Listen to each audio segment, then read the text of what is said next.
Good morning, जय धन्वंतरी। आज की हमारी द्रव्य गुण की टूर का ये प्लांट है कंटकारी।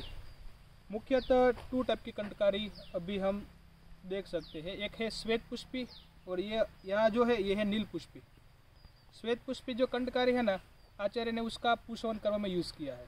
मुख्यतः एज अ नश्य के फॉर्म में पुष्पवन कर्म में श्वेत पुष्पी कंटकारी का मूल का उपयोग होता है। और ये जो है ना नील वर्ण की, पर्पल कलर की, ये हम श्वास अधिकार में, काश अधिकार में यूज़ करते हैं। लेकिन दशमानी में चरक ने जो वर्णन किया है ना, उसमें काश में ही कंटकारी का उल्लेख किया है, श्वासर दशमानी में कंटकारी का उल्लेख नहीं है।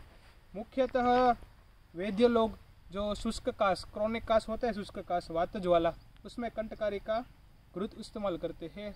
आफ्टर कोविड लंग फाइब्रोसिस में भी कंटकारी घृत का काफ़ी अच्छा परिणाम देखा गया है। तो ये इजी अवेलेबिलिटी है मेडिसिन।